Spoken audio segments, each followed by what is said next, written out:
The third type is the perverse fool. This fool doesn't simply ignore wisdom, he twists what is right. Proverbs often describe such people as having crooked speech and corrupt hearts. They manipulate truth, they twist facts, they create confusion. A perverse fool may know exactly what is right, but deliberately chooses what is wrong, not because of ignorance, but because of desire. They justify sin, they excuse evil, they call darkness light and light darkness. They use the truth only when it benefits them. The perverse fool often influences others. Their words sound clever, their arguments sound convincing, but underneath this deception, this kind of foolishness is especially dangerous because it damages not only the fool but everyone around them. Proverbs wants us to stay away from those who delight in crooked paths because eventually a twisted heart produces a twisted life. Now consider Rebecca.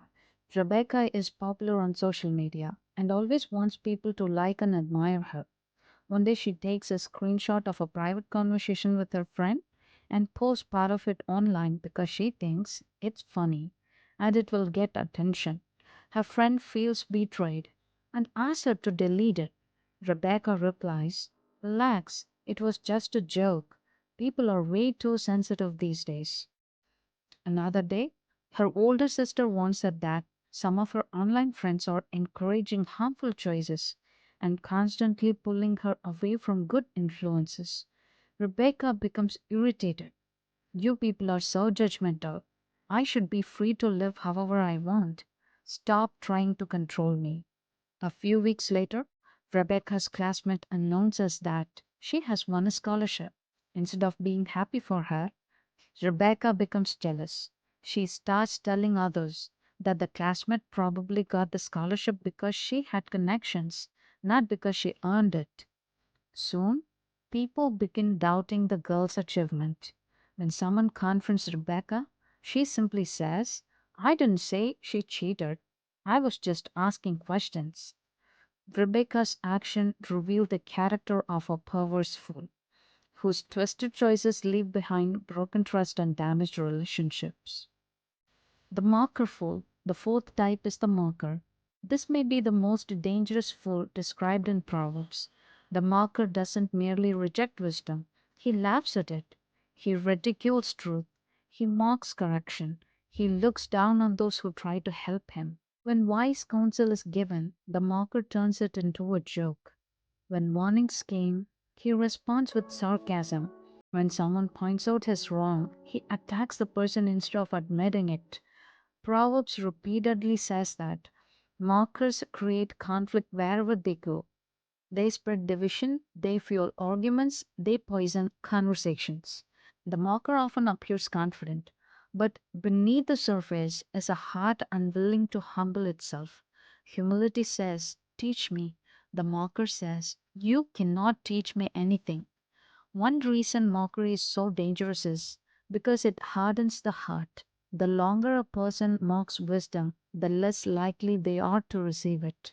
Now consider Jason. Jason is confident and quick to criticize others, but he refuses to accept correction himself. One day, while working on a group project, one of his teammates notices a mistake in Jason's work and politely suggests a better approach. Jason smirks and says, "Maybe you should worry about your own work before trying to fix mine." Instead of accepting the advice, he turns the conversation into an argument.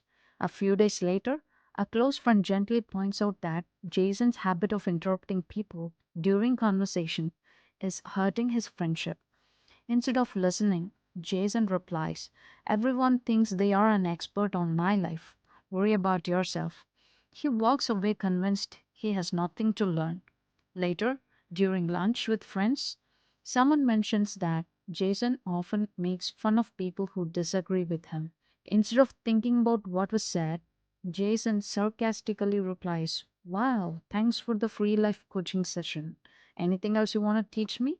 The group falls silent, and the conversation ends awkwardly. Jason's action revealed the character of a mocker fool who ridicules correction, insults those who try to help, and refuses to humble himself and learn from others. The godless fool. The final type is the godless fool. This is the fool Proverbs and the Psalms describe most seriously. Scripture says, "The fool says in their heart, there is no God." This is not merely an intellectual statement, it is a lifestyle.